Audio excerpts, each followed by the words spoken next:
आप कुछ तकलीफ मत करो, सिर्फ चुपचाप रहो। मैं आप लोगों का ज्यादा समय नहीं लूंगा। सबसे पहले जिन लोगों ने महामानव क्रांति सूर्य धरती आबा भगवान बिरसा मुंडा की गाथा स्थापित किए, उन कार्यकर्ताओं के लिए जोरदार तालियां बजाओ।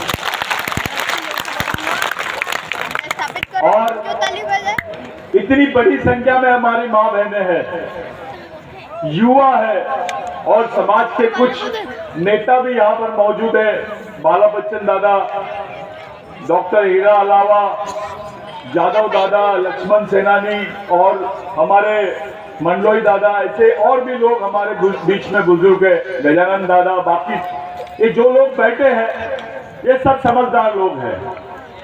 मैं ऐसा मानता हूं कि ये 15 नवंबर का जयंती का कार्यक्रम नहीं है, ये आदिवासियों की सामाजिक पंचायत है। और ये पंचायत में सच बोलना जरूरी है और सच वैसा बोला जाए जो जरूरी है समाज के लिए। मैं बिरसा मुंडा जी के बारे में बाद में बोलूंगा। पहले जो इस देश का सबसे बड़ा मुद्दा है उस पर बात करते हैं। आपको शायद मालूम है, नहीं मालूम है, लेकिन भारत सरकार ने संयुक्त राष्ट्र संघ में एक हलफनामा भेजा है 1993 में, जिसमें लिखा है कि भारत में आदिवासी नहीं रहते हैं। भारत में आदिवासी नहीं रहते हैं और साथ में यह लिखा गया है कि यहाँ एक बड़ी संख्या भील वंश के लोगों की है और वो जो भील वंश के लोगों की भाषा है उसमें संस्कृत के कुछ शब्द मिलते हैं, वो संस्कृत से मिलता जुलती उनकी भाषा है, इसलिए भील आदिवासी नहीं है। ये बात का क्या मतलब है?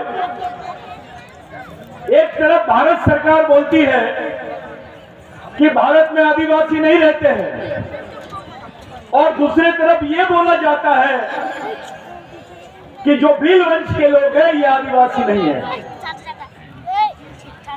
भारत का संविधान यहाँ के भील, बारेला, बिलाला, दरबार, गावित, जितने भील वंश के लोग हैं सबको आदिवासी की मान्यता देता है। लेकिन यही भारत सरकार संयुक्त राष्ट्र संघ में बोल रही है कि भारत में आदिवासी नहीं रहते हैं। अपने नेताओं को तो हवा भी नहीं है इसकी।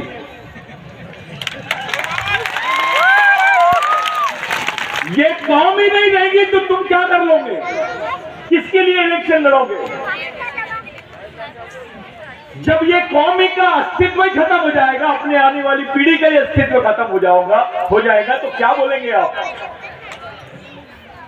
तुम्हारी कौम को आखिरी बार समाप्त करने का, देश के नक्शे से खत्म करने का षड्यंत्र चालू है और हमारे बड़े बड़े नेता चुप है, पार्लियामेंट में चुप है।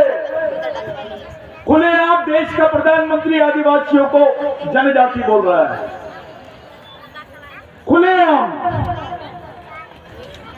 भारत का संविधान आदिवासियों को आदिवासी बोलता है, भारत का सर्वोच्च न्यायालय आदिवासियों को आदिवासी बोलता है, लेकिन हमारे प्रधानमंत्री जी जनजाति गौरव लिख रहे हैं क्योंकि वो आपकी पहचान से आपको पुकारना नहीं चाहते हैं। वो चाहते ही नहीं कि इस देश में आदिवासी आदमी और आदिवासी संस्कृति जिंदा रहे। अब 2025 में अंतरराष्ट्रीय संविधान बनेगा और उसमें भील जनजाति नहीं रहेंगी तो इन बच्चों का क्या होगा, ये आने वाली पीढ़ी का क्या होगा, इस पे बात करो। इस लड़ाई को कैसे लड़ोगे? अरे अब तो तुमको आदिवासी नहीं है ऐसा बोलने की हिम्मत कर रहे हैं लोग। भील कम्युनिटी को, भील वंश के लोगों को आदिवासी नहीं है इसलिए बोला जा रहा है क्योंकि सबसे ज्यादा जमीन भील वंश के लोगों के पास में है। ये ताली बजाने वाली बात नहीं है। ताली अभी बजाओगे, बाद में रोओगे। क्योंकि इनकी नजर तुम्हारे जमीन पर है।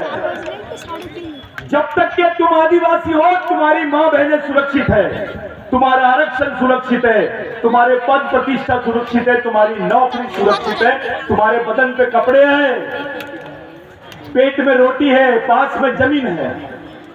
जिस दिन आप आदिवासी पहचान से खत्म हो जाओगे, आपको ये भी नसीब नहीं होगा। क्या कर रहे हैं? पाइली के 50 संगठन बना लिए। अबे समझेगा नहीं तो लड़ेगा कैसे? उसको नाचना तो सिखा दिए, लड़ना कब सिखाएंगे? उसके दिमाग में यहाँ पे चल रहे षड्यंत्र के बारे में कैसे बताओगे तुम्हें?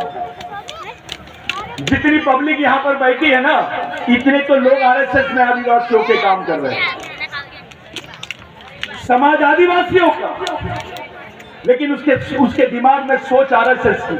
बच्चा आदिवासी का, लेकिन उसके दिमाग में सोच किसी महाजन की, किसी पंडित की, किसी देश पांडे की, किसी शर्मा की। अबे बच्चा तुमने पैदा किए, उसके दिमाग में सोच भी तुम्हारी होनी चाहिए। तुम क्या कर रहे हो? तुम्हारे पास तो सोच का कारखाना ही नहीं है। क्या सोच डालोगे तुम? बिरसा मुंडा भगवान था, 2 अगरबत्ती लगा दे। टंट्या भील भगवान था, 2 अगरबत्ती लगा दे। ये जो गाथा आपने स्थापित की है, इन दोनों का क्या संबंध था मैं बताना चाहता हूं। मैं आपका ज्यादा टाइम नहीं लूंगा। बिरसा मुंडा की उम्र 14 साल थी जब महामानव महाविद्रोही भगवान टंट्या भील को गिरफ्तार किया गया था। एक ब्रिटिश रिपोर्टर है जिसका नाम है जॉन कैनिंग। वो जॉन कैनिंग की रिपोर्ट है, उसमें उसने लिखा कि 5 लाख लोग, उससे ज्यादा, जगह जगह पर भगवान टंट्या भील का दर्शन करने के लिए खड़े थे। वो दूसरी बात लिखा कि इतनी भीड़ और इतने लोग तो किसी भगवान को भी देखने नहीं आते हैं। और तीसरी बार उसने लिखा कि ये कोई क्रिमिनल ड्राइव नहीं दिखता है, ये तो आदिवासियों का भगवान दिखाई देता है। ये अंग्रेज बोलता है और यहाँ के प्रस्तावित लोग आदिवासियों को बोलते हैं चोर है, डकैत है। और इनके साथ साथ हमारे भी कुछ अधिकारी कर्मचारी देर सामने, उनको ज्यादा अकल आ गई है। वो भी बिरसा टंट्या मामा को वो लोग भी बोलते हैं वो तो डकैत था, जैसे तेरे बाप ने इतिहास लिखा है। अबे तेरा भगवान है वो। तेरे पास 2 एकड़, 3 एकड़, 4 एकड़, 5 एकड़, जितने भील वंश के लोगों के पास जमीन है, केवल टंट्या मामा की वजह से, टंट्या भील की वजह से। लाखों हेक्टेयर जमीनें आदिवासियों को मिली। ये टंट्या मामा की देन है। जब उनको गिरफ्तार किया गया तो ब्रिटिश टाइम अखबार में एक आर्टिकल आया, a living God of Adivasi, robin hood has grabbed. एक जीवंत भगवान, जीवित भगवान आदिवासियों का रॉबिन हुड टंट्या भील को पकड़ लिया गया है। ये पेपर कटिंग बिरसा मुंडा ने कलेक्टर ऑफिस में पढ़ी। ये जॉन हैंड्रॉप ने लिखा है, मैं नहीं बोल रहा हूं। नहीं तो बहुत कमेंट्स होते हैं, सतीश भाऊ ने ऐसा बोल दिया, वैसा बोल दिया। मैं जो बोल रहा हूं वो सच बोल रहा हूं। तो जॉन हैंड्रॉप ने लिखा है कि बिरसा मुंडा ने पढ़ा, 14 साल की उम्र में पढ़ा और बोला कि जो अधूरा काम भगवान टंट्या भील ने करके छोड़ा है हमारे लिए, मैं उसको पूरा करके ही मरूंगा। वहां उदाहरण देने लग गया वो कि आदिवासी आदमी रॉबिन हुड भी हो सकता है, भगवान भी हो सकता है। और टंट्या भील ने जिस आंदोलन को बीच में छोड़ के गए थे, उसी आंदोलन को बिरसा मुंडा ने आगे बढ़ाया। वही आंदोलन था जिसमें 1 लाख लोग मारे गए, मध्य प्रदेश से लेकर तो झारखंड तक। दूसरे विश्व युद्ध में भी इतने लोग मारे नहीं गए जितने आदिवासियों को मारा गया।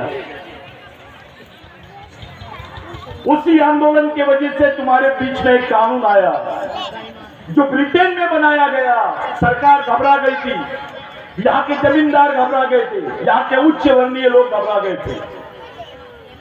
इतने लोग लाखों की संख्या में इस आंदोलन को नेतृत्व दे रहे थे और वो कानून बना जिसका नाम है लैंड एक्विजिशन एक्ट, जिसको 1898 का कानून बोलते हैं। जिस कानून में लिखा हुआ था कि आदिवासी की जमीन गैर आदिवासी आदमी नहीं ले सकता है और गैर आदिवासी तो क्या सरकार भी नहीं ले सकती है। अगर ये कानून नहीं रहता तो तुम्हारे पास 2 एकड़ 5 एकड़ जमीन नहीं होती। अभी तक तो लूट डालते थे साहूकार की। ये टंटा मामा की देन है, ये बिरसा मुंडा की देन है।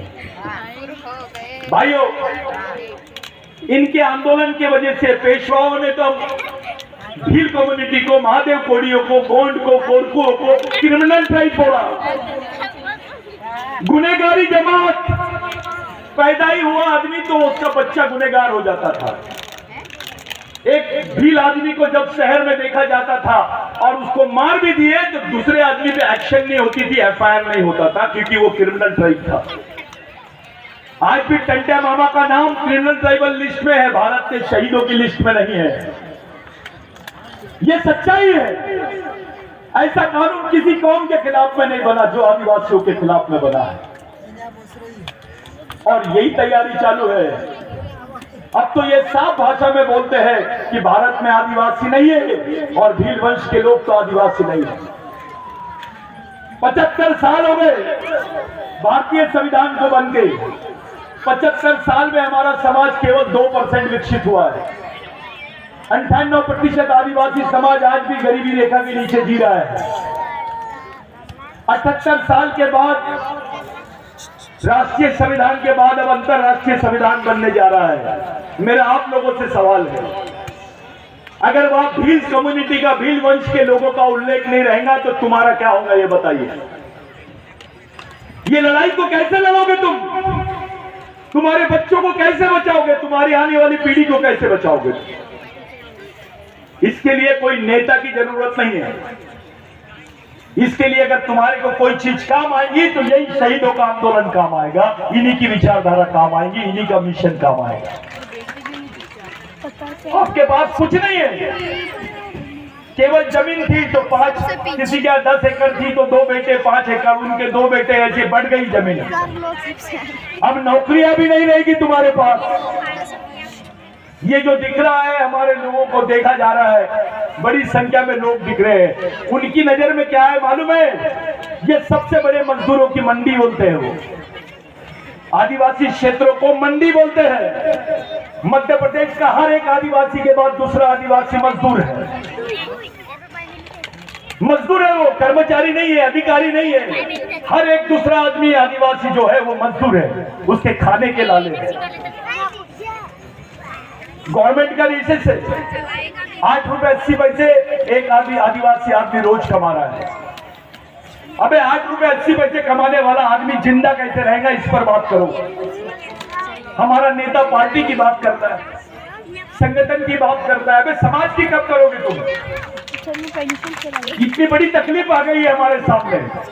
ऐसा षड्यंत्र किसी कौम के साथ नहीं हुआ जो भारत में आदिवासियों के साथ में हो रहा है, विशेष करके भील कम्युनिटी के साथ हो रहा है। मेरा आप लोगों से सवाल है साथ, कौन से रास्ते से ले जाओगे तुम अपने समाज को? कौन बचाएगा तुमको? अरे तुम्हारी तो राष्ट्रपति है अभी, राष्ट्रपति आदिवासी। अब इससे बड़ा कौन सा आदमी बनाओगे तुम? राष्ट्रपति के बाद कोई पद है क्या देश में? तुम्हारा राष्ट्रपति होने के बाद तुमको आदिवासी बोलने से कतरा रहा है, खुद को आदिवासी बोलने से कतरा रहा है। ये बड़ी बात है। राष्ट्रपति बनने के बाद भी वो अपने आप को आदिवासी नहीं बोलती है, लेकिन ग्रामीण क्षेत्र में, गढ़चिरौली में, बस्तर में, वहां पे लड़की 13 साल की लड़की अपने हाथ में बंदूक उठाती है और बोलती है कि मैं आदिवासी हूं, इस देश की मालिक हूं। लेकिन बदले में क्या मिलता है उसको? बदले में क्या मिलता है? जिस क्षेत्र में बुखार की गोली नहीं कहती है, उस क्षेत्र में बंदूक की गोली मिल रही है हमारे लोगों को। 13 साल की आदिवासी लड़की हाथ में बंदूक लेके लड़ रही है। क्यों? ऐसी क्या मजबूरी है? कौन से समाज की लड़की हाथ में बंदूक लेके लड़ रही है इस देश में, बताइए? उसके बारे में कभी चर्चा नहीं होती। हमारे नेता जितने भी हैं, चाहे कितने भी बड़े पद में होंगे, मैं बुरा लगेगा चलेगा, हमारे आदिवासी नेताओं को पार्टी के लोग भी इज्जत नहीं देते, उसको दबाने की कोशिश करते हैं, क्योंकि उनको मालूम है इसके पीछे समाज नहीं है। हमारे नेता समाज के बीच में पकड़ के समाज को विश्वास में लेके पॉलिटिक्स नहीं कर रहे हैं। कहीं ना कहीं समाज और नेताओं के बीच में गैप आ गई है, वो गैप को कम करना पड़ेगा। तुमको खत्म करने के लिए इस देश में आरएसएस जैसा मिशन खड़े कर दिए। तुमको खुलेआम वनवासी बोलते हैं, तुमको आदिवासी नहीं बोलते हैं, इस देश का मालिक नहीं बोलते हैं। टंटे भील अपने एक एक आदमी को मालिक बोलता था। घबराते थे टंटा भील के आंदोलन से लोग, टंटा भील का नाम लेते थे तो कपते थे लोग। ये हालत थी। आज तो तुमको खुलेआम वनवासी बोल रहे हैं, और अपने ईमानदार लोग काम भी कर रहे हैं। क्या काम कर रहे हैं? तो वनवासी आश्रम में काम कर रहा हूं। कहाँ कर रहे हैं? तो फलाना। अरे तेरा स्वाभिमान कब जागेगा? अपना ही भाई दुश्मन की सेना का सेनापति बन के तुम्हारे सामने खड़ा है, लड़ोगे किसके साथ? आज बहुत विपरीत परिस्थिति है। ये जो भीड़ जमी है, आपको घर जाके सोचना पड़ेगा कि जिस दिन आपकी आदिवासी पहचान खत्म हो जाएगी, जिस दिन भीलों को आदिवासी की लिस्ट से बाहर कर दिया जाएगा, भील वंश के लोगों को, आप खाना क्या खाओगे, रहोगे कैसे, तुमको क्या मिलेगा? इतना बड़ा षड्यंत्र हमारे समाज के साथ में हो रहा है, तो भी चुप है, हम खामोश है। बस समाज सबसे बड़ी चीज है। हमारे यहाँ समाज का स्थान भगवान से बड़ा है। समाज एक करके आप ऑफिसर हो, समाज एक करके आप मंत्री हो, समाज एक करके आप डॉक्टर हो, इंजीनियर हो। समाज ही नहीं रहेगा तो आप कैसे करोगे भाई? भगवान बिरसा मुंडा के लिए आज बहुत बड़ा दिन है कि 147 साल के बाद में टंटा भील के एरिया में बिरसा मुंडा की स्थापना हो रही है। इससे बड़ी बात कोई हो नहीं सकती। ये बहुत बड़ा दिन है, ये बहुत बड़ा दिन है, लेकिन कोई नहीं डर रहा। एक तरफ सुप्रीम कोर्ट बोलती है कि scheduled tribes are adivasi, they are the aboriginal people of India, वो भारत के मूल मालिक है, वो इस देश के आदिवासी है। सुप्रीम कोर्ट बोलता है, दूसरी तरफ प्रधानमंत्री बोलता है जनजाति है। अरे आप हमको पुकार क्यों नहीं रहे भाई? ये दोनों से क्या मैसेज जा रहा है कि सुप्रीम कोर्ट बोल रहे हैं आदिवासियों को, अनुसूचित जनजाति के लोगों को आदिवासी, और प्रधानमंत्री जी बोल रहे हैं जनजाति। यानी संविधान का क्या स्थान है, सुप्रीम कोर्ट का क्या स्थान है? और किसको बोल रहे हैं? उसके बदन पे कपड़े नहीं है, वो खामोश समाज है। ऐसे वक्त जब कोई पार्टी आदिवासियों के साथ में नहीं है, किसी पार्टी ने विरोध नहीं किया इस बात का, ऐसे वक्त जब तुम्हारे नेता, बड़े नेता तुम्हारे साथ में नहीं है, तुम्हारे नेताओं का दबाव नहीं है, समाज का दबाव नहीं है, ऐसे वक्त जब समाज का अधिकारी, कर्मचारी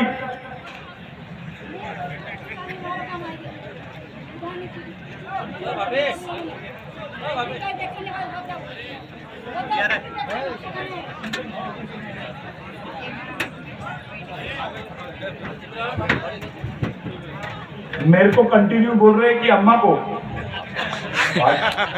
उसको लग रहा है उसको बोल रहे हैं। तो मेरा ऐसा था साथियों, हम लोगों को आए दिन एक दिमाग में डाला जा रहा है, आदिवासी हिंदू है, आदिवासी क्रिश्चियन है, आदिवासी मुस्लिम है। वे नहीं, आदिवासी आदिवासी है, उसकी अपनी एक अलग पहचान है, उसके अपने एक अलग अधिकार है। जब भगवान इस देश में पैदा नहीं हुआ था, तब से आदिवासी रहता है इस देश में। यह सच्चाई है, आपको अभिमान के साथ बोलना है। जिस वक्त आप अपने आप को हिंदू बोलते हो, मुसलमान बोलते हो, आप धार्मिक बन जाते हो, लेकिन जिस क्षण आप अपने आप को आदिवासी बोलते हो, इस देश के मालिक बन जाते हो। एक नंगा भूखा आदमी प्रधानमंत्री के सामने भी खड़े रह के बोले कि मैं आदिवासी हूँ, इस देश का मालिक हूँ। आप इस देश के प्रधानमंत्री होंगे लेकिन मैं देश का मालिक हूँ। ये बड़ी चीज है। अब एक नया षड्यंत्र चालू हो गया है। बोला जा रहा है संस्कृत देश की पहली भाषा है। संस्कृत देश की पहली भाषा है तो भिल्ली भाषा, गोंडी भाषा, मुंडा भाषा कहां गई? अगर संस्कृत देश की पहली भाषा है तो ब्राह्मण भाई पहला आदमी हो गया, आदिवासी कहां गया? एक अलग टाइप का आंदोलन चल रहा है इस देश में जिसको समझने की जरूरत है। आपको बड़े सोच समझ के आगे का कदम उठाना है भाइयों, और ये केवल राजनीति से नहीं होगा। इसके लिए सामाजिक सेना की जरूरत पड़ेगी, सामाजिक ब्रेन की जरूरत पड़ेगी, सामाजिक कैडर की जरूरत पड़ेगी, सामाजिक मिशन की जरूरत पड़ेगी। आज पूरा देश देख रहा है, मध्य प्रदेश वो प्रदेश है जहां पर आदिवासियों की सबसे ज्यादा जनसंख्या है। पूरे देश के आदिवासियों की नजर आपके ऊपर है कि मध्य प्रदेश का आदिवासी क्या कर रहा है। जो आंदोलन मध्य प्रदेश के आदिवासी कराएगा वो पूरे देश के आदिवासियों का आंदोलन होगा। आपके ऊपर बहुत बड़ी जवाबदारी है, यहाँ के नेताओं पे बहुत बड़ी जवाबदारी है, क्योंकि आप उस प्रदेश का नेतृत्व कर रहे हैं जो भारत का सबसे बड़ा प्रदेश है आदिवासियों का। मेरे लिए, आप लोगों के लिए क्या पर्याय है, हमारे सामने विकल्प क्या है, इस बात पे सोचना पड़ेगा। मैं देख रहा हूं हमारे बड़े बड़े अधिकारी लोग भी मंच पे आके बात कर रहे हैं। पोरवाल दादा आके बात किया, अच्छी बात है, लेकिन इन पर जब एक्शन होती है, हमारे अधिकारियों पे एक्शन होती है, तो कोई हमारे पास साधन नहीं है। बुरा नहीं मानना, कांग्रेस के भी लोग मदद नहीं कर रहे। अभी बड़े बड़े ऑफिसर्स बेचारे पर ट्रांसफर हो रहे हैं, उनका सब कुछ उनके तकलीफें झेल रहे हैं। ऑफिसरों की ट्रांसफर खुलेआम हो रही है, उनको प्रताड़ित किया जा रहा है, कर्मचारियों को, अधिकारियों को, कोई नहीं बोल रहा उनके लिए। इस बात पे सोचने की जरूरत है। विद्यार्थी बैठे हैं बेचारे, 3-3, 4-4 साल से वो एमपीपीसी की एग्जाम की तैयारी कर रहे हैं, उनका नोटिफिकेशन ही नहीं आ रहा। लड़के बैठे, कम से कम 5.5 लाख आदिवासी लड़के पर मध्य प्रदेश में बेरोजगार है। 5.5 लाख ग्रेजुएट लड़के, बाकी की तो भीड़ अलग ही है।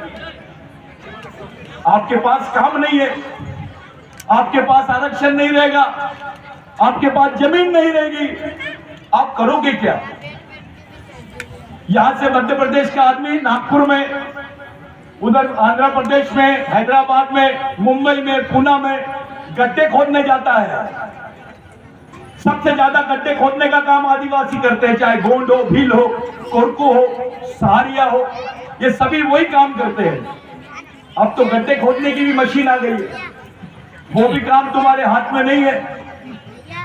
काम कौन सा करोगे तुम? जिंदा कैसे रहोगे? अपनी आने वाली पीढ़ी कैसे जिंदा रहेंगी? ये प्रश्न हमारे सामने है। आज के मौके पर मैं आप लोगों से सिर्फ 2 सवाल करूंगा कि पहले ये तय हो जाए कि इस महाभयंकर परिस्थिति का सामना कैसे करेंगे, यहां तय होना चाहिए।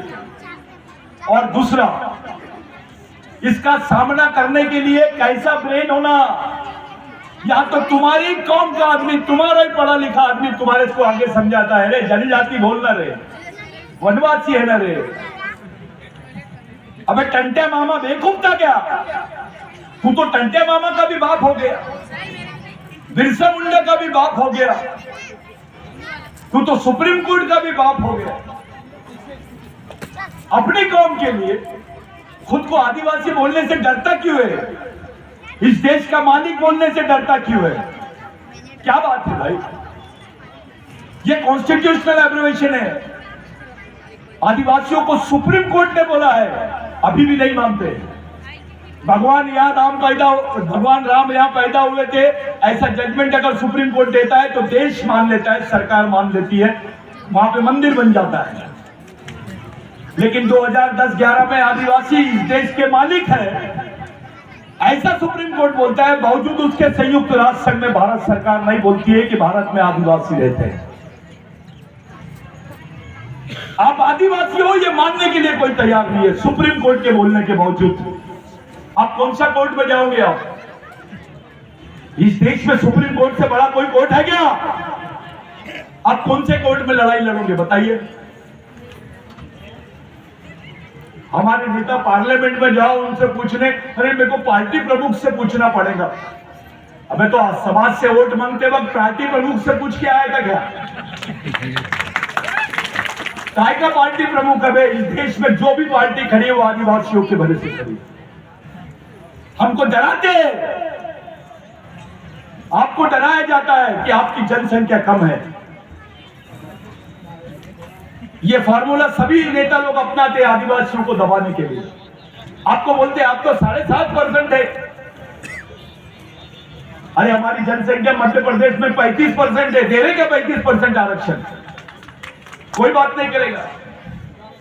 इस देश में कम से कम 13 से 14 राज्य आदिवासियों के हैं, जो 7 नॉर्थ ईस्ट के राज्य है और बाकी बीच के राज्य मध्य प्रदेश, छत्तीसगढ़, झारखंड, उड़ीसा, आसाम। ये जो बेल्ट है ये आदिवासी बेल्ट है। आधा आदिवासी भारत का आदिवासियों का है। आप लोगों को, हमारे लोगों को ये लोग जनसंख्या बताते, जमीन क्यों नहीं बताते? ये जमीन किसकी है? आदिवासियों की है। अगर आदिवासी अपने वाली पे आ जाए तो इसको कभी भी आदिवासी भारत बना देंगे। ये सच्चाई है। हमको डराया जाता है, हमारा बड़ा संगठन है फलाना, ये संगठन सबसे बड़ा है, आरएसएस सबसे बड़ा है, विश्व का सबसे बड़ा संगठन है, विश्व की सबसे बड़ी पार्टी है। विश्व के 70% देशों में आदिवासी रहते हैं, हिंदू नहीं रहते। 70% देशों में आदिवासी रहते हैं। अगर आपने ईमानदारी से राष्ट्रीय और अंतर्राष्ट्रीय स्तर पर आदिवासियों को जोड़ लिया तो विश्व का कोई भी धर्म, कोई भी संगठन आदिवासियों से बड़ा संगठन हो नहीं सकता। उस लेवल पे सोचो। अब तुमको राष्ट्रीय संविधान के साथ साथ अंतर्राष्ट्रीय संविधान में भी सुरक्षा की जरूरत है अगर जिंदा रहना है इस देश में। तो एक मुस्लिम भाई को कुछ होता है तो पूरे विश्व के मुसलमान चिल्लाते हैं, एक क्रिश्चियन भाई को कुछ होता है तो पूरे विश्व के क्रिश्चियन चिल्लाते हैं, एक हिंदू भाई को कुछ होता है तो विश्व के हिंदू चिल्लाते हैं। आदिवासी को कुछ होता है तो कौन चिल्लाता है? अरे यहां पर बड़वानी में कुछ होता है तो अलीराजपुर का आदमी यहां नहीं आता, बाजू वाला नहीं चिल्लाता। इसको समाज बोलते हैं। मेरे को आते आते 2 लोग मिले अभी, अरे अपन तो राजा थे, अपना तो राज था, अपन भील वंश के राजा है। मैंने बोला रुक जाओ काका, आप आदिवासी है? मतलब हाँ। बोले हाँ, ये तो बड़वानी हमारा क्षेत्र है। मेरा कब्रिस्तान बताओ तुम्हारा कहाँ है? अबे तुमको जीने के लिए तो छोड़ो, मरने के लिए भी जगह नहीं है यार। ये हालत कर दी है आदिवासी समाज की। यहाँ पे सब जितने लोग बाहर से आए मध्य प्रदेश में, उनके पास 100-100 एकड़ जमीन है उनके समाज के लिए। आपके समाज के लिए एक 25 एकड़ जमीन है क्या जहां पे पूरा समाज खड़ा हो जाए? क्यों नहीं कर सके? क्या हमारे नेता मिनिस्टर नहीं थे? अरे पूरे आदिवासी एक जगह हो जाए तो मध्य प्रदेश की सरकार वन साइड हो जाए। लेकिन इतनी बड़ी जनसंख्या वाले समाज को किसी ने 25 एकड़ जमीन दान नहीं किया भाई। तुम्हारे सामने मैं तो एग्जाम्पल दे रहा हूं। यहाँ पे सभी समाज के लोगों के पास में 100-100 एकड़ जमीन है, मेरे पास प्रूफ है उसका। तुम्हारे लिए क्या है? 20 एकड़ जमीन सरकार ने तुमको नहीं दी एक जगह आने के लिए। मेरे ख्याल से ये जमीन किसकी है? आदिवासी की है क्या? तुमको समाज के लिए दी गई है क्या? ये तो जुगाड़ करके तुमने यहाँ कार्यक्रम लिए होंगे, सही बात है कि नहीं? हाँ, नहीं तो अपने पास तो जमीन भी नहीं है। मेरे भाइयों, इसमें बुरा मानने की बात नहीं है। मेरे को कोई तकलीफ नहीं होती, जो सच है वो बोलने का, क्योंकि आज ऐसा दिन है जिसने सच बोलने पर फांसी पे लटकाया गया था उसको। क्या रिश्ता था आपसे? टंट्या मामा को जब पूछे कि भैया तेरे को फांसी देने वाले आखिरी वक्त किससे मिलना चाहता है, 27 साल से उसने अपने परिवार को नहीं देखा था, उनकी बहन को नहीं पहचानता था, सामने खड़ी थी बहन, उसको भी नहीं पहचानता था टंट्या मामा। जब उनको पूछे आप किससे मिलना चाहते हो, तो टंट्या मामा ने बोला मैंने जिंदगी लड़ाई लड़ा, जो मेरे मालिक है, जो मेरे भगवान है, मेरे समाज को एक बार देखना चाहता हूं। मेरे को बताइए ऐसा कौन सा आदमी है टंट्या मामा के बाद में जो ऐसे बयान देता है? अबे अच्छे की फटती है, अपने अधिकारी डरते हैं कि टंट्या मामा की फोटो लगा दूंगा मेरे रूम में तो सब लोग मेरे को डकैत बोलेंगे। अबे तू नौकरी में टंट्या मामा की वजह से है। ये जो क्रिमिनल ट्राइबल एक्ट है जिसको हेरिडिटरी एक्ट बोलते हैं, ये एक्ट पर अमेंडमेंट ब्रिटेन में हुआ टंट्या मामा की वजह से हुआ। रेंगा पोरकू को टंट्या मामा ने बोला कि बोलो अंग्रेजों को कि अगर तुमको टंट्या भील को पकड़ना है तो यहां पर आदिवासियों को पुलिस में भर्ती करो। वहां से शुरुआत हुई आदिवासियों को सरकारी नौकरी पे भर्ती का, और वो सरकारी नौकरी पर वहां से शुरुआत हुई तुम्हारी। यानी तुमको सरकारी नौकरी भी नहीं मिल सकती थी क्योंकि तुम क्रिमिनल ट्राइबल थे। आज तुम्हारे ऊपर कोई गुना दाखिल है तो तुमको गवर्नमेंट की सरकारी नौकरी नहीं मिलेगी मेरे भाई। ये एहसान है टंट्या मामा का। मैं बिरसा मुंडा के बारे में 2 बातें बताना चाहता हूं। मेरे को चिट्ठी दे दिए, मेरे को यहाँ आने के लिए 16 घंटे लगे, जाने के लिए 16 घंटे लगेंगे और बोलने के लिए 16 मिनट भी नहीं लगे।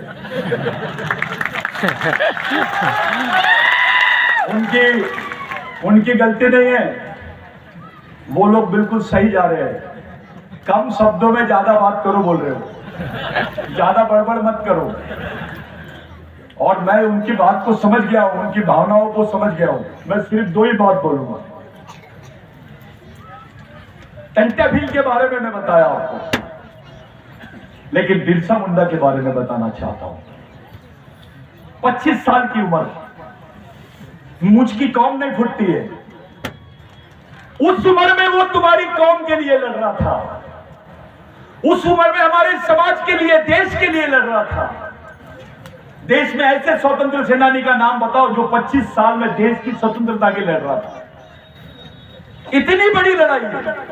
बिरसा मुंडा के आंदोलन में 5 साल के बच्चे से लेकर 70 साल की बूढ़ी भी शहीद हुई है। गांधी जी बाद में आए, ये सच्चाई है। गांधी जी तो कोर्ट एडवोकेट थे, मोहनदास करमचंद गांधी। कांग्रेस का पहला अधिवेशन था रामगढ़ में, वहां पर आए थे वो।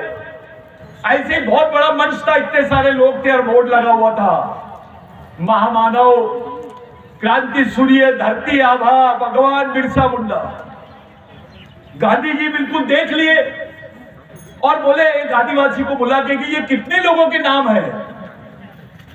तो वो आदमी खड़े हुआ, गांधी जी ये एक ही आदमी का नाम है। अरे मेरे बाप रे, कितना नाम, ये क्या करते थे, कितनी उम्र थी? तो उनकी 25 साल उम्र है। और गांधी जी की उत्सुकता बढ़ गई कि आखिर 25 साल की उम्र में इतना बड़ा क्या। तो उन्होंने बताया उनकी लड़ाई थी, ये जो लड़ाई लिखी हुई है, आबुआ दिसुम आबुआ राज, हमारे गांव में हमारा राज, गोडी में बोलते मावा नाटे मावा राज। गांधी जी ने जब सुना और बोला इसी चीज की आज हमको जरूरत है, वहीं से भारत छोड़ो आंदोलन की नींव रखे गांधी जी ने। वो कोट पैंट उतारे, लंगोटी पहने, आज भी झारखंड में जाके देख लीजिए आप, वैसी धोती और लंगोटी पहनते हैं जो बिरसा मुंडा के अनुयायी लोग हैं। गांधी जी ने वही धोती पहनी और भारत छोड़ो आंदोलन चलाया। जिस गांधी जी को आप देश का राष्ट्रपिता बोलते हैं, उसने बिरसा मुंडा से प्रेरणा ली है। अगर गांधी जी देश के राष्ट्रपिता है तो बिरसा मुंडा तो आजा है, लेकिन क्योंकि वो आदिवासी है उस पर कोई देश में बात करना नहीं चाहता है। डॉक्टर बाबा साहब आंबेडकर जो देश के दूसरे नंबर में सबसे बड़े नेता कहलाए जाते हैं, जिन्होंने भारत के संविधान का निर्माण किया, वो डॉक्टर बाबा साहब आंबेडकर भंडारा से इलेक्शन हार गए थे। वही डॉक्टर बाबा साहब आंबेडकर पहली बार पश्चिम बंगाल से इलेक्शन लड़े और आदिवासियों ने कांग्रेस से बगावत करे। डॉक्टर बाबा साहब आंबेडकर के खिलाफ में सुभाष चंद्र बोस के छोटे भाई कांग्रेस से इलेक्शन लड़ रहे थे और डॉक्टर बाबा Saheb Ambedkar schedule caste federation से। आदिवासियों ने कांग्रेस से बगावत किया, डॉक्टर बाबा साहब आंबेडकर को जिताया। डॉक्टर बाबा साहब आंबेडकर संविधान सभा के सदस्य बने और उनको संविधान बनाने का मौका मिला। अगर बिरसा मुंडा का आंदोलन नहीं होता तो आपको संविधान भी दिखाई नहीं देता इस देश में। उस बाबा साहब ने भी गोदावरी के आंदोलन में बिरसा मुंडा को अपना आदर्श माना। अगर यह बात सही है, देश के दो बड़े नेता गांधी जी और अब बाबा साहब आंबेडकर, ये लोग भी बिरसा मुंडा से प्रेरणा लेते हैं और बिरसा मुंडा ने टंट्या मामा से प्रेरणा लिया, तो टंट्या मामा कितनी बड़ी चीज होगी ये सोचो। तुम किसकी औलाद हो ये सोचो, तुम्हारे खून में किसका असर है ये सोचो, तुम कौन हो ये सोचो, अपने स्वाभिमान को जगाओ। बिरसा मुंडा को ऐसा फैलाया गया, फांसी दी गई, लेकिन दूसरी रिपोर्ट, मेडिकल रिपोर्ट बोलते हैं कि उनकी चमड़ी निकाली गई। रात भर उनकी चमड़ी निकाल रहे थे और बोल रहे थे कि बोल तू देश का आदिवासी नहीं है, इस जमीन का मालिक नहीं है, तू लिख के दे दे तेरी सजा माफ कर देंगे। आपको एक चीटी काटती है तो कैसा लगता है, लेकिन बिरसा मुंडा की तो रात भर खाल निकाली जा रही थी,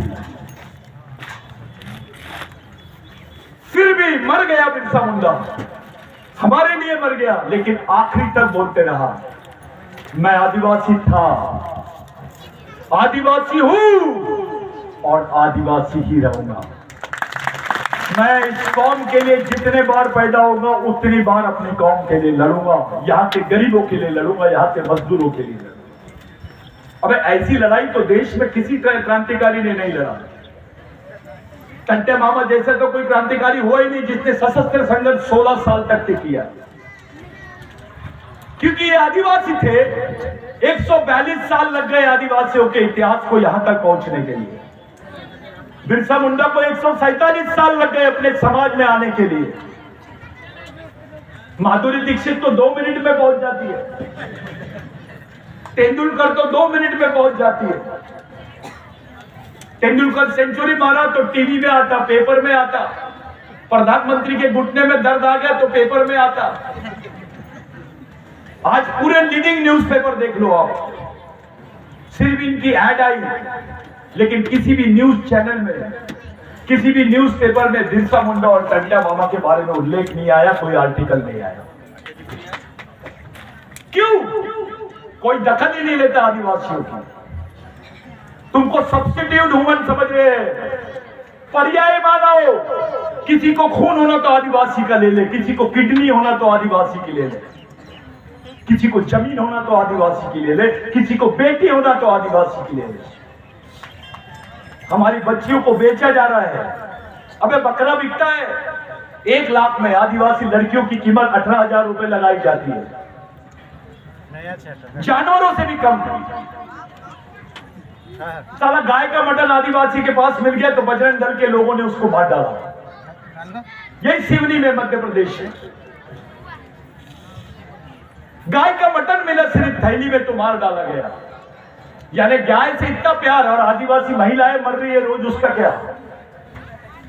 इस पर बिरसा मुंडा ने बोला था। मैं इसलिए याद दिला रहा हूं आपको क्योंकि आप बिरसा मुंडा की जयंती में जमा हो, आपको मालूम होना चाहिए उसकी सोच क्या है। बिरसा मुंडा ने बोला था कि गाय अगर मां है तो भैंस बड़ी मां है, क्योंकि वो ज्यादा दूध देती है। ये भाई लोग गाय को मां बोलते हैं, भैंस को मां क्यों नहीं बोलते? वो भी तो दूध देती है, क्योंकि वो काली है। अबे मां तो मां है। बिरसा मुंडा ने यही बोला था। बिरसा मुंडा ने बोला गुलामों का कोई धर्म नहीं होता है, गुलामों का एक ही धर्म होता है, संघर्ष, संघर्ष और संघर्ष। बिरसा मुंडा ने बोला था जिस समाज की कोई सामाजिक समस्या नहीं होती है उसकी समस्या नहीं होती है। और जिस समाज की सामाजिक समस्या होती है उसकी समस्या ही समस्या होती है। हमारी सामाजिक समस्या ये है कि अलग अलग संगठन में बंट गए हैं। हमारी सामाजिक समस्या ये है कि जात के नाम पे बंट गए हैं। हमारी सामाजिक समस्या ये है कि जाति के नाम पर, पार्टी के नाम पर, संगठन के नाम पर, नेता के नाम पे बंट गए हैं। ये हमारी सामाजिक समस्या है। बिरसा मुंडा ने बोला था, जिस समाज की सामाजिक समस्या होती है उसकी समस्या ही समस्या होती है। और आखिरी बात बिरसा मुंडा की मैं याद कराता हूं और जा रहा हूं।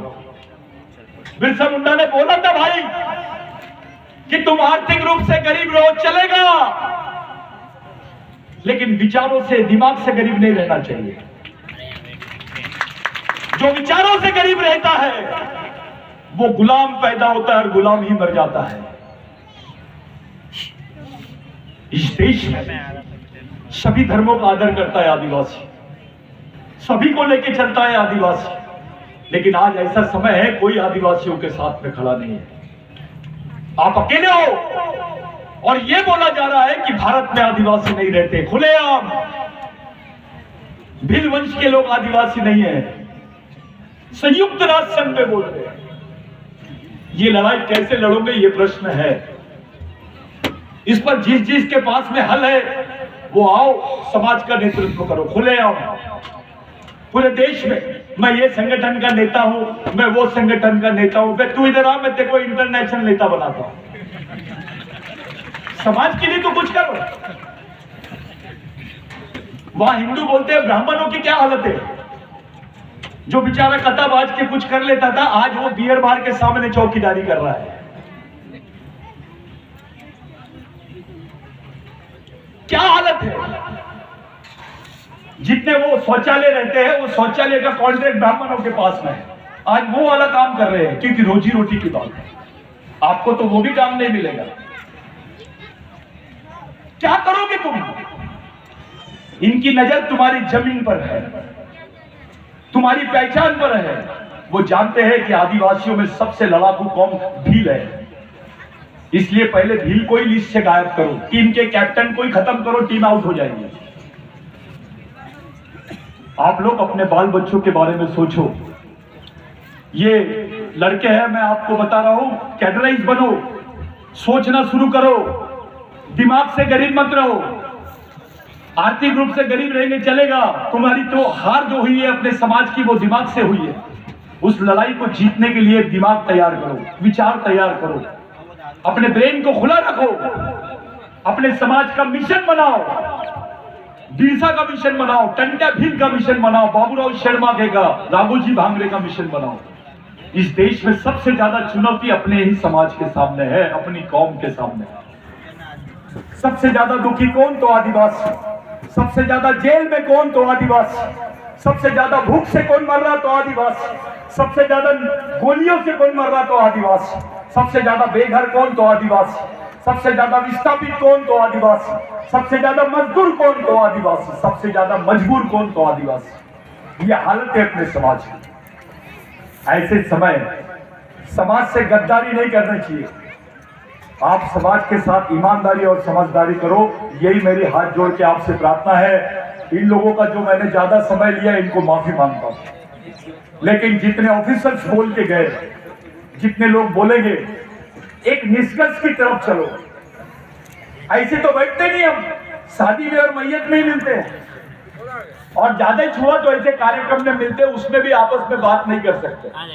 लेकिन ये अच्छा मौका है, ये आदिवासियों की पार्लियामेंट है, ये आदिवासियों की जन संसद है। यहाँ अपनी बात रखो, समाज के सामने खुली बात रखो, कोई बात छुपाने का नहीं। जंगल में मोर नाचा किसने देखा, अंधेरे में काम नहीं होना, उजाले में होना। अगर समाज को आई लव यू बोलना है तो खुल के बोलो, आई लव यू बोलने के बाद निभाओ भी। तो मेरी आप लोगों से विनती है, सही दिशा में सोचने की तैयारी करो। बिरसा मुंडा का पुतला बिठाए हो, लेकिन बिरसा मुंडा का मिशन चलाओ, जो टंट्या मामा का मिशन था। मेरी आप लोगों से विनती है, हर एक लड़का, क्योंकि आदिवासियों के खून में गद्दारी नहीं है, आदिवासियों की महिलाओं में भी वो जाबाज ताकत है।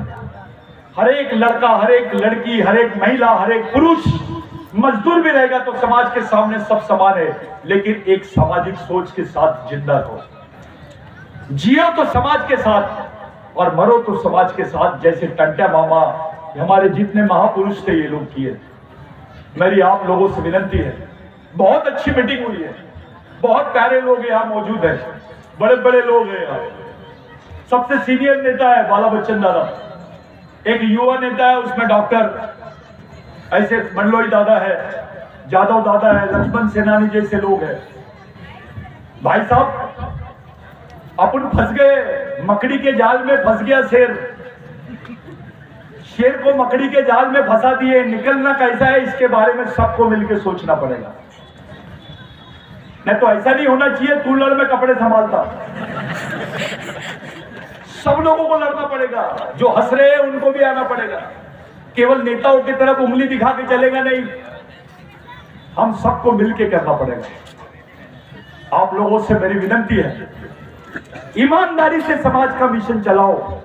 यही आज आप लोगों के लिए, मेरे लिए, समाज के लिए आखिरी पर्याय है। जय बिरसा, जय आदिवासी, जय टंट्या मामा। आने वाले 26 जनवरी को मैं ऐलान कर रहा हूं, आने वाले 26 जनवरी को टंट्या मामा का जन्मदिन है। हम लोग 1 लाख आदिवासी सैनिक ऑन रेस टंट्या मामा को क्रांतिकारी अभिवादन करने के लिए इंदौर जाने वाले हैं। और हम टंट्या मामा की सामाजिक दीक्षा का कार्यक्रम, सांस्कृतिक सामाजिक दीक्षा का कार्यक्रम कर रहे हैं। समाज का बूढ़ा आदमी में है तो वो जवान है, क्योंकि शेर बुढ़ा नहीं होता। जो भी आदमी समाज से प्यार करता है उसने पूरे अभिमान के साथ, स्वाभिमान के साथ, सामाजिक ईमानदारी और समझदारी के साथ उस आंदोलन में शामिल होना है, ताकि गवर्नमेंट को समझ में आए कि शेर जाग गया है। ये मालूम होना चाहिए। एक टंट्या था तो गवर्नमेंट और अंग्रेजी गवर्नमेंट की वाट लगा दिया था। 1 लाख टंट्या भी रहेंगे तो क्या होगा। मैं आप लोगों से विनती करता हूं, थोड़ा गंभीर हो जाए। या गजानन दादा, बाकी सब लोग हैं, मैं आप लोगों से माफी मांगता हूं, मैंने समय भी लिया, लेकिन मेरे दिल की बात बोला। मुझे कोई प्रॉब्लम नहीं है, मैं राहुल गांधी से भी मिलता हूं तो ऐसी ही बात करता हूं। मैंने बोला भाई तू थोड़े दिन के लिए आदिवासी बन जा, फिर समझ में आ जाएगा हम पे क्या बीत रही है। अगर कोई दूसरा भी आदमी आएगा तो मैं उसी को बोलूंगा सिर्फ 2 घंटे के लिए आदिवासी बन जा। इस देश में सबसे ज्यादा गंभीर अगर किसी की हालत है वो आदिवासी समाज की। जय हिंद।